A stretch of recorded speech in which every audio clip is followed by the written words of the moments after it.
Hey, how you doing, everybody? Welcome to Cash Media here once again.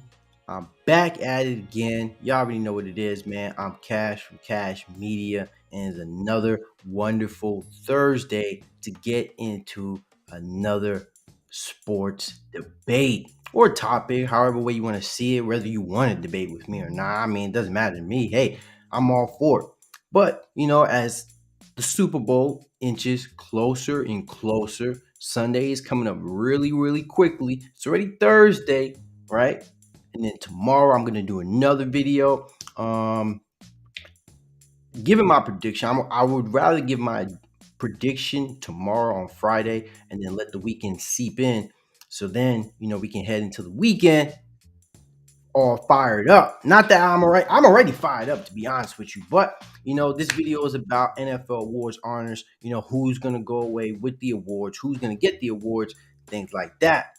Right. So before I get into anything, before I discuss anything, let's drop that intro right now.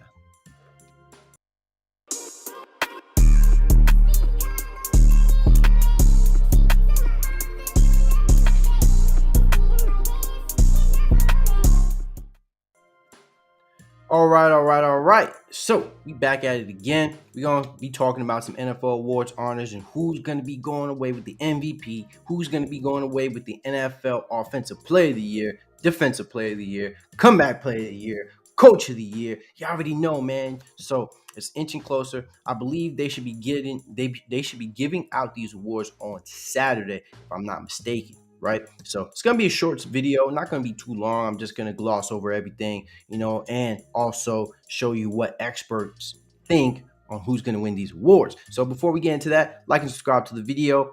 Let's get into it. All right. So let's scroll down. See, obviously the first award is going to be more than likely the NFL MVP. So let me just kind of read this article briefly. Super Bowl 57 between the Chiefs and Eagles is nearly upon us. A fitting end to an NFL season that has seen the cream rise to the top. Whether it was Patrick Mahomes leading his team to the title game on a bum ankle, Geno Smith having a breakout season at 32, or first-year coaches Brian Dable and Doug Peterson lifting their team to the playoffs. The league again delivered with historic performances, dramatic comebacks, and shocking surprises. Throughout the season, we've challenged our NFL writers and editors to pick their most valuable player. This time, we're expanding our reach. We've asked our staffers to make their picks from amongst the actual finalists for each of the major awards to be handed out at the 12th annual NFL Honors Ceremony on February 9th. Oh shit, so it's actually today. Oh man, so I was wrong as hell. I was wrong like a mug. All right, so I'm actually glad I made this video today because now we're gonna see what things are gonna be looking like in a couple of hours, right? So let me hurry up and get this out of here so you guys can at least tap in before they start giving out these awards. So first things first, most valuable player, right? The finalists in for this award is Patrick Mahomes, Jalen Hurts, Joe Burrow, Josh Allen, Justin Jefferson. Right, so going into the season, Josh Allen was a heavy favorite to win the NFL MVP award. And I think it was for good reason. It's not like Josh Allen isn't a good player. Despite that, I think he still had a great year. I mean, it was enough for him to receive a nomination for the most valuable player, but ultimately I think he came up short. He had some really bad downs in a couple games during the season. Can you say it's his fault? More than likely, But let's get to the real story here, and that is Patrick Mahomes and Jalen Hurts, right? Because those two quarterbacks are actually going to be playing in this week's Super Bowl, this year's Super Bowl, right? So Patrick Mahomes definitely has this award. It's not even really a debate. I've said this in previous videos. As you can see, the experts came to a vote. 51 people have voted Patrick Mahomes as a favorite to win NFL MVP. That's 86% out of the athletic staff, and for very good reason. I mean, Patrick Mahomes, there was a lot of doubt on how the Chiefs were going to be looking in terms of the offensive side of the ball, right? People thought, there was a lot of questions about how this Chiefs offense was going to be looking. A lot of people thought he was going to regress. Some people thought, it wasn't really going to make a difference. But, nonetheless, he came out, had a career year, and now he's going to be sealing his second NFL MVP award, which would be the second one, right, that he won prior to his NFL MVP in the second year that he played. Now, I hope that made sense. I know I kind of studied my words and mixed things up, but you guys get what I'm saying, right? So Patrick Mahomes deserves this award. There's no debate here. Short and sweet. Let's keep it at that, right? So, but let me at least read off Patrick Mahomes' little brief summary. After losing to the league's top vertical threat, in Tyreek Hill, Kansas City responded by scoring more points than any other offense in football, secured another top seed in the AFC, and earned a third trip to the Super Bowl in 5 seasons. The reason? Patrick Mahomes played the best football of his life. No player is more important to his team. This is the best player on the planet, and takes another step forward, cementing his status as an all-time great. Eye test, standard stats, advanced metrics. Mahomes was incredible this season. What Patrick Mahomes did in terms of evolving his style and lifting the rest of the offense after losing Tyreek Hill might be the greatest accomplishment of his career. And that's something to say, right? And people even saying he's the Michael Jordan of the NFL, continually the best player as well as the most exciting. The playoff performance doesn't count when it comes to the awards, but the way he fought through his high ankle sprain showed why we are so lucky to get to witness his career, right? So that right there kind of sums up, the reason why Patrick Mahomes is really in the forefront to win this award. But you know what? I kind of want to even gloss over Jalen Hurts, because he got 13% of the vote, right? 8 people voted for Jalen Hurts to be MVP. I think they're tripping, to be honest. I think it's fair. Honestly, I think it was fair to give Jalen Hurts those votes, because he does deserve the recognition. He played fantastic. He played fantastic this year. I got to give a lot of credit to where credit is due. He did his thing, and he improved this year. And I think that's something we really need to consider. We need to look at here. But nonetheless, Jalen Hurts did not play up to the standard like Patrick Mahomes, right? So I'm just going to leave it at that, and then we're going to head to the next award. I'm not going to really gloss over anybody else, right? Offensive Player of the Year. That's Justin Jefferson, Patrick Mahomes, Tyreek Hill, and Jalen Hurts, right? So Justin Jefferson had 28 votes with 47.5% of the expert votes. Patrick Mahomes received 16 votes with 27.1%. Tyreek Hill received 8 votes with 13.6%, and Jalen Hurts received 7 votes on 11.9 votes, right? So Justin Jefferson led the league in receptions and receiving yards with 1,809 yards. He is the most impactful non-QB in the NFL. Of his 132 touches, 84 went for a first down. Justin's ability to always come through, particularly in critical moments during his team's remarkable run of 11 consecutive one-score wins, probably deserves more credit in Minnesota's NFC North winning season. So there's no effing doubt about it that Justin Jefferson, deserves a lot of credit when it comes down to how this Vikings offense has looked throughout the year.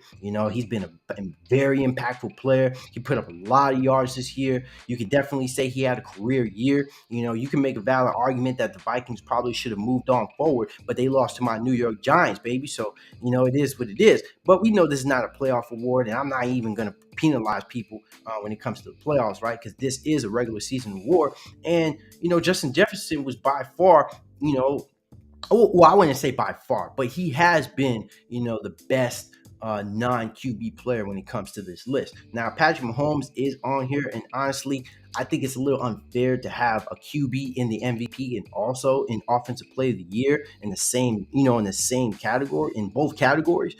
So if I think a QB is in the race for MVP, I don't think he should be in the running for Offensive Player of the Year.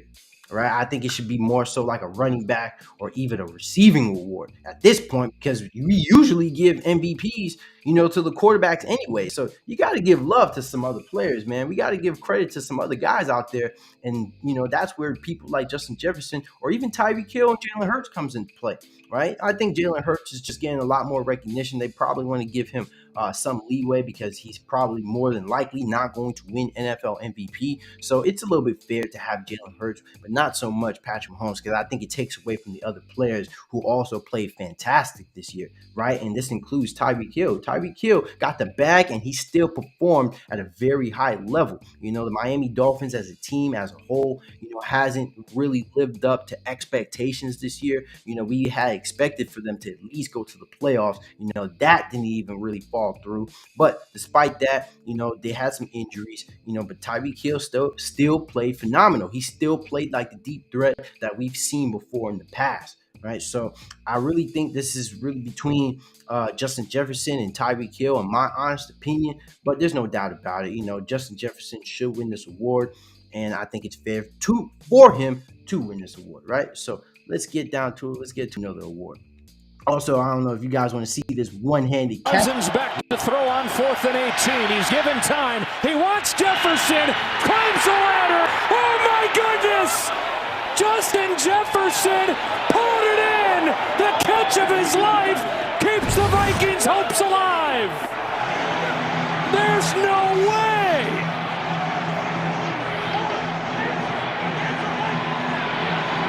Man, if you see the grip on that thing, man, that joint is ridiculous. That one-handed catch was definitely crazy, and that was like one of the games of the year, if I'm gonna be honest with you. All right, so let me even read into Tyreek Hill. So Hill was so singular in how he affected the geometry of the Dolphins offense. He finished second in the league in catches with 119 and yards, 1,710, and opened up lots of space for the rest of the Miami skill play.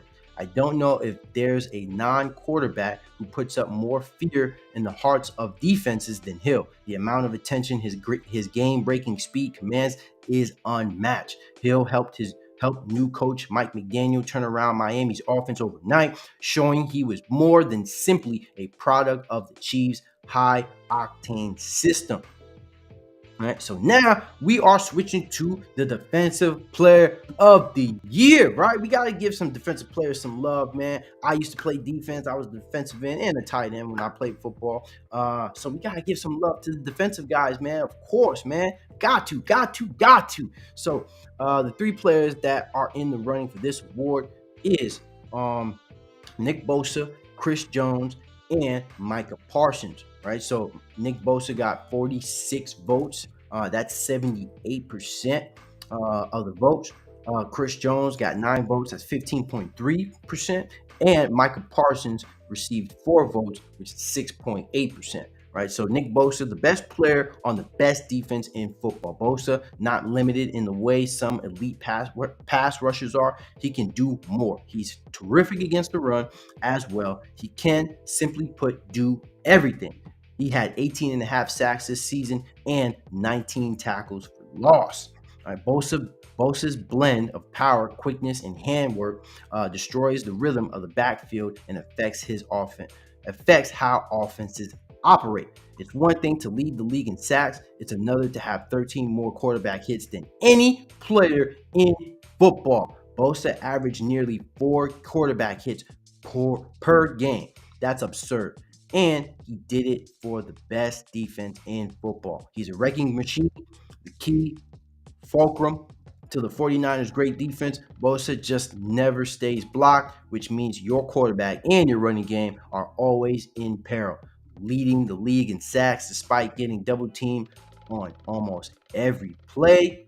Terminator, right?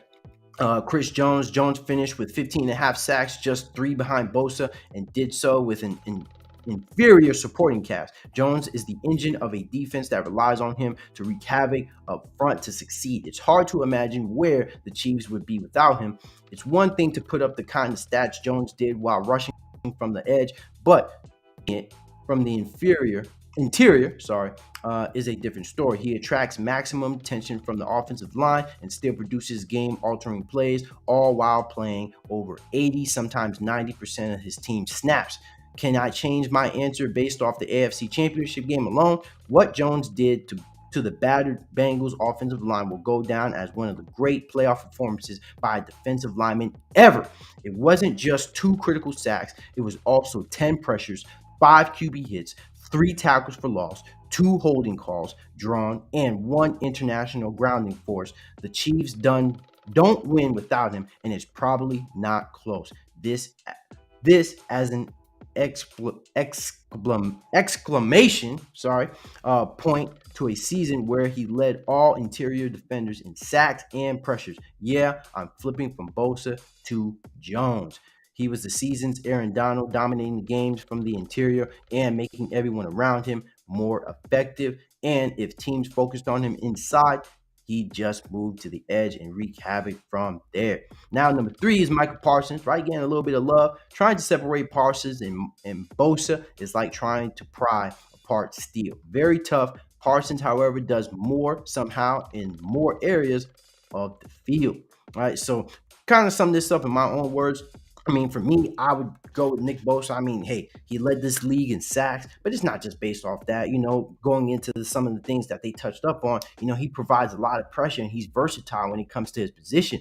Now, we're going to see how things start to change with the new defensive coordinator. And we know the guy that they hired, right, likes to have guys more so in a nickel defense or have his defensive end stand up as opposed to being in a 3-point stance. Now, Nick Bosa has said in the past that he prefers to be in a 3-point stance over standing up, right? And I can't blame him. I feel like you get a nice little, you get off the line more when you're in a 3-point stance. It's easier for you to get off the line more. So I'm with the guys, man. I'm with that 78%. You can probably bump that up to 80. Make that 46 votes to 47 votes. I'm going with Nick Bosa, man. Ain't no argument for me. All right, but Chris Jones definitely deserves a lot of credit. Had a fantastic year. And honestly, I feel like for defensive player of the year, throwing the Eagles defensive line while you at it. Right? So, another award now is Offensive Rookie of the Year. Right? So, you got Garrett Wilson, Brock Purdy, and Kenneth Walker III. Garrett Wilson received 26 votes. That's 44%. Brock Purdy, 17 votes for 28%. And Kenneth Walker on 16 votes, 27%. Garrett Wilson led all receivers in receptions, 83, receiving yards, 1,103, and first downs, 53, amongst all receivers with at least 120 targets. His 2 drops were the fewest among them. Wilson finds himself around household names like DK Metcalf and DK Samuels in yards per route run. Considering the QBs that were throwing him the ball this season, that's one of the most impressive things we've seen this year. It is refreshing when the best receiver in the draft is also the best receiver in the rookie class. Sorry. Let's check out. A deep drop lets the routes develop. One of his first downfield shots has Garrett Wilson. Makes them their miss. Turns on the afterburners. He's gone. Touchdown Jets. New York takes the lead. All right, so you see it right there, man. What a big play he just made. So Brock Purdy, let's get into Brock Purdy real quick. So the 49ers looked like they were done when they lost their top 2 quarterbacks and had to run to Mr. Irrelevant. Not so. Purdy was confident and didn't try to do too much after taking over in early December. If he didn't get hurt against the Eagles, the 49ers might have been in the Super Bowl. Purdy was second only to Patrick Mahomes in offense EPA per play, 0.19, and he was 8-1 in 9 professional starts after being thrown into the mix mid-season. It's not crazy to think he could be the QB in the future in San Francisco, and for that, Mr. Irrelevant deserves his honor. All right, Kenneth Walker III, the Seahawks were one of the most surprising teams of 2022, and Walker's 1,050 rushing yards and 9 touchdowns played a big role. I think he is going to be a top 5 running back for a long time, and he burst out on the scene despite an average offensive line and a question mark at QB. All right, so kind of touch up on these things, man. So Garrett Wilson, he's been playing phenomenal. I mean, you saw that highlight, even though I know it's one, but the numbers state otherwise. Even considering the Jets quarterback situation, right? The Jets quarterback situation is complete and utter garbage, right? I've stated this numerous times, right? I've been watching the New York Jets for a very, very long time, and I know the Jets haven't had a quarterback in God knows how long, right? And to have Zach Wilson there, I am not convinced on Zach Wilson. Zach Wilson is complete and utter dog shit. I don't give a hell I don't even give a damn if he hears me on this, right? This guy's trash. He should not be the starting quarterback. And I'm not too convinced on Mike White neither, even though he did have some shining moments, which is a lot more convincing than Zach Wilson, right? But he does have an offense, with this Jets.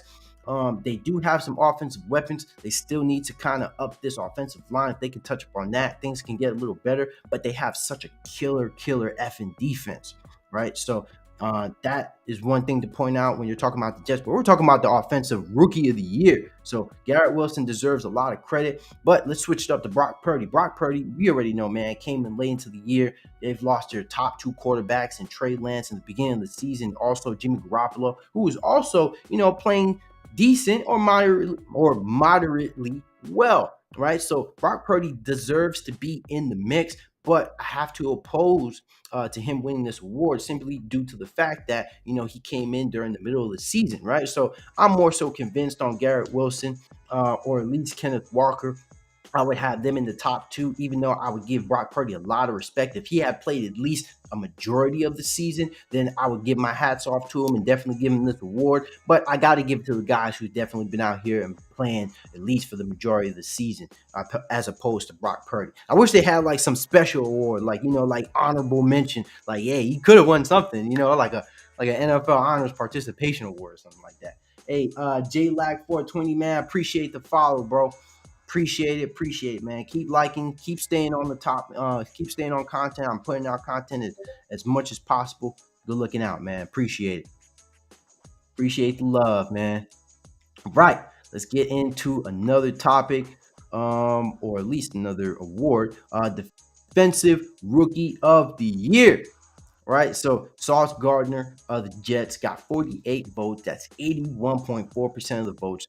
Aiden Hutchinson of the Lions got 9 votes, 15.2%, and Tariq Woolen of the Seahawks got 2 votes with 3.4% of the votes. Hutchinson and Woolen are good enough to win this award in most seasons, but Gardner put together one of the best rookie campaigns in history. Not only did he lead the league by Pro Football Focus's coverage grade, he led the league in passes defended. He wasn't just the best defensive rookie this year, he was one of the best defensive players in the NFL. Gardner didn't have as many interceptions as Woolen, but he led the NFL in pass deflections and shut down every receiver and tight end he lined up against, including Jamar Chase, Mark Andrews, Tyreek Hill, Stephon Diggs, and others. He was voted All-Pro for a reason. Mind you, rookie, and he was an All-Pro, right? Whew, ridiculous. So Gardner isn't simply the best defensive rookie in football. He's one of the best players in football. The Jets have found their next Darrelle Revis. Ain't no arguments there, to be honest with you. All right, you ain't hearing no arguments from me. Let's see what he does here. All right, so lost in the sauce. Making plays. And that's a rookie. All right, Aiden Hutchinson, the first rookie in NFL to have at least 7.5 sacks and 3 picks in the season. Hutchinson lived up to pressure of being the number 2 pick with a promising debut and just edges Gardner. It's not a huge surprise that Hutchinson got to the quarterback, but the fact that he had 3 interceptions as well shows what an all-around weapon he is. He was relentless and showed why he should have been the top overall pick. He's a monster. Just look at Aaron Rodgers' face when Hutchinson picked him off in the end zone in week 9. Like, what the hell is this guy doing? Dude was everywhere for the Lions and lived up to his high draft status, right? No arguments from me. I didn't really watch too many games of the Detroit Lions, right? I'm for the most part, I was watching highlights here and there, but I know Aiden Hutchinson was definitely playing a big part in this Lions defense. Now they weren't great, for most of the year, right? We know that the Lions, for the better part of the year, they were like damn near last in defense, but they definitely picked it up as the season went on and making plays. Right? Rodgers comes back the other way. It's intercepted. He was looking for Bakhtiari, but Aiden Hutchinson, the first. That's the play they was just talking about too. All right, so Tyreek Woolen, a fifth-round pick. Woolen has 6 interceptions, which was tied for the most in the NFL. He also had 6 passes defended and 3 fumble recoveries. On a per-snap basis, no defensive back was more impactful than Woolen. He led the league in interceptions. Quarterbacks hardly threw his way, and when they did, their passer rating suffered. Right, and let me mention this also. Tyreek Woolen is like 6'3". Right, this is a big motherfucker now. You know what I'm saying? Like this is a tall cat to be at cornerback. Right, and let me get his. Yeah, he's 6. See, I'm wrong. He's 6'4". This dude is 6'4". Can you imagine you as a receiver lining up against this dude, and this dude is 6'4"? You got to beat this guy. Trying to go up, no receiver is mossing this dude. It's gonna be hard to moss this dude. Now I can see why he had six interceptions tying in on the year, right? So now let's go down to the NFL Comeback Player of the Year. So you got Geno Smith, who received 39 votes, which is 66%. Christian McCaffrey, who received 11 votes on 18.6%. And Saquon Barkley of my New York Giants got 9 votes, 15.3%. Right? Geno Smith, they wrote him off. He ain't right back, though. Before this season, Smith had 5 starts over the past 6 years. His career as a starter was effectively over, and then it wasn't. He completed nearly 70% of his passes, led the NFC in touchdown passes 30, and helped lift the Seahawks back into the playoffs. Smith's emergence as age 32 was one of the best stories of the season. We have to count what you're coming back from, right? How about coming back from the quarterback graveyard? Zombie Geno Smith pulled off the impossible in a league that kills off quarterbacks and relegates them to obscurity without remorse. Smith's story is one of the most perseverance, self-belief, and overcoming adversity. You know this stuff this league loves, right? So let's even get a first down. 2 times in a row, they've lined up with him offset. Smith looking for the end zone and Lockett. Oh, what and he drops it in.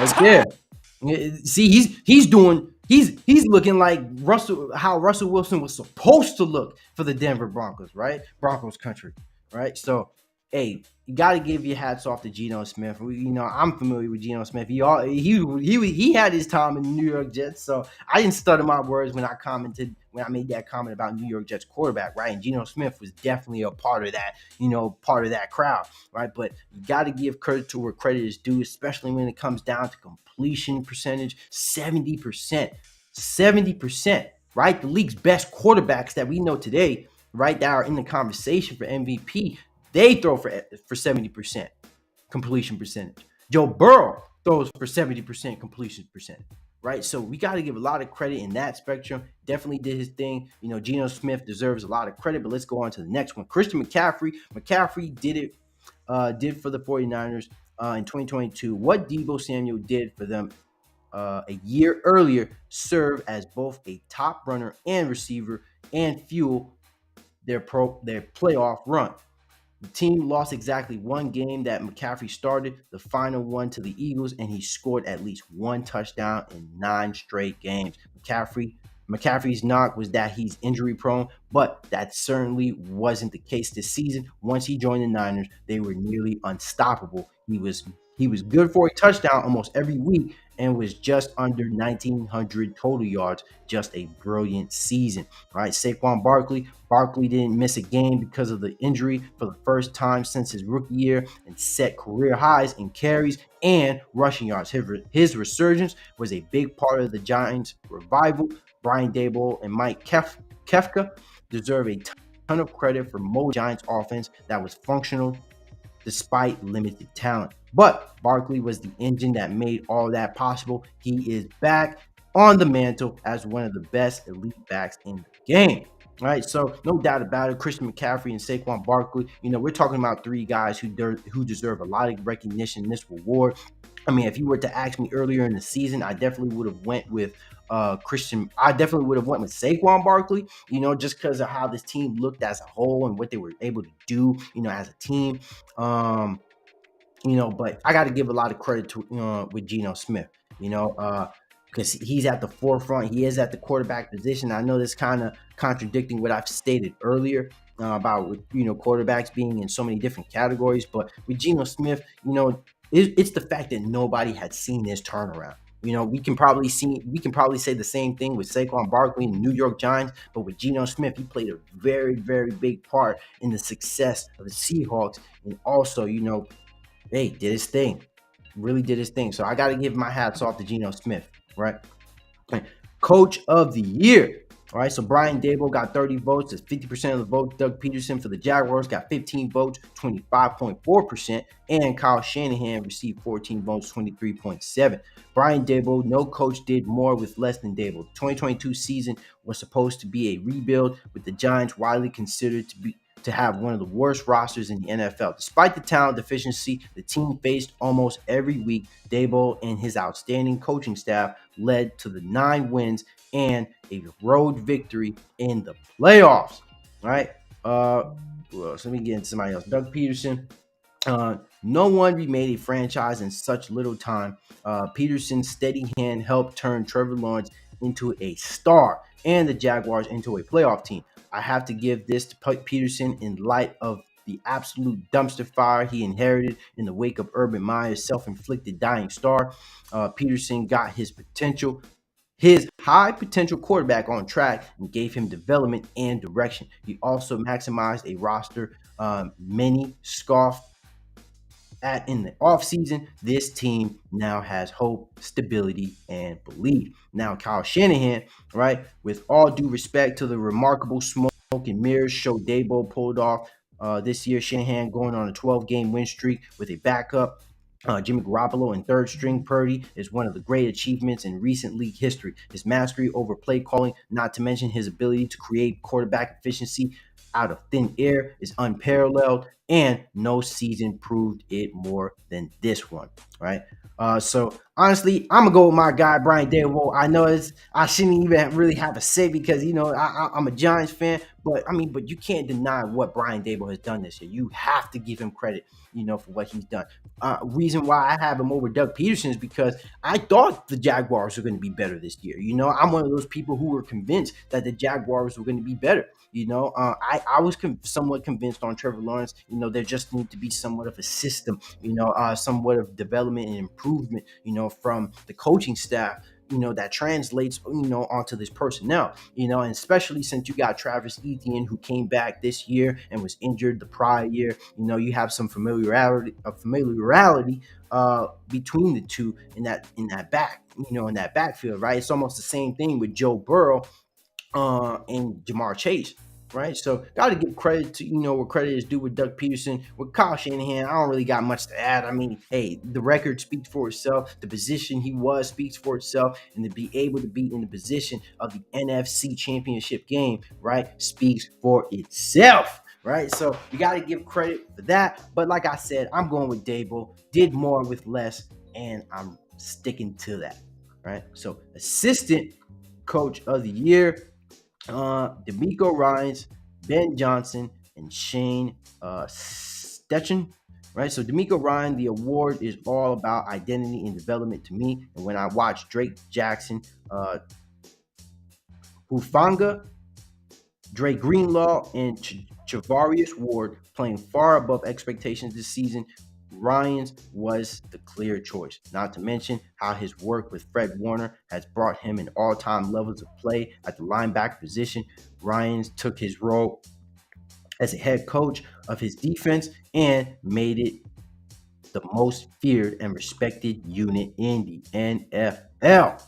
Right, so now you got Ben Johnson. The Lions went under the radar as maybe the most dangerous offense in the league, especially down the stretch. Johnson got the best out of Jared Goff, utilized Jamal Williams perfectly, and made the Detroit a nightmare matchup for most defenses, right?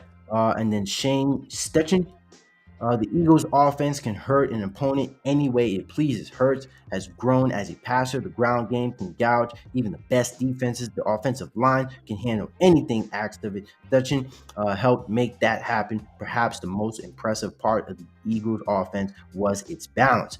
Philadelphia finished the regular season with a top 5 rusher, a top 5 receiver, and a quarterback who threw for 3,700 yards and scored 13 touchdowns with his legs, right? So definitely, in my opinion, you have three great coordinators who did their thing, right?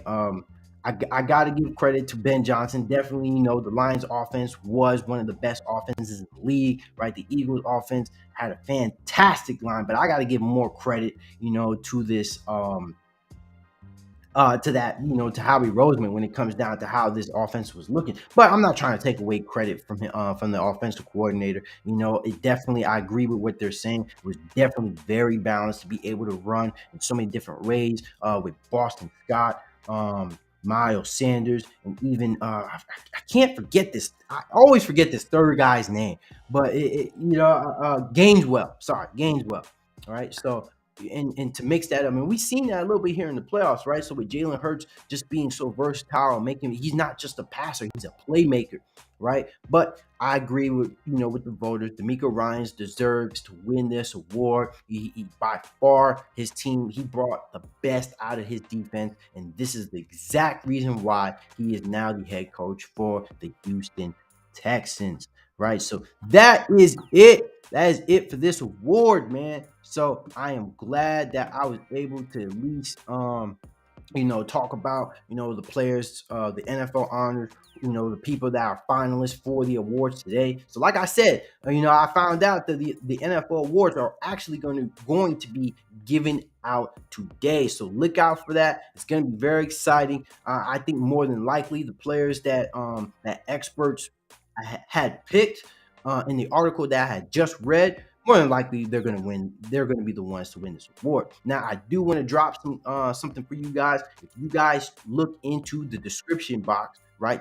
So if you look into it, I put a free 30-day The Athletic link, which is my link. You get 30 days free of The Athletic. So all these detailed articles, all that information that I was just reading off, you guys can get that information too, and it's really great content. So if you guys are huge sports fans, you guys like journalism, you guys like reading, up-to-date news, articles, topics, stats and things like that, tap into that link, right? So last thing here, like and subscribe. I appreciate you guys coming out here and looking out, watching Cash Media.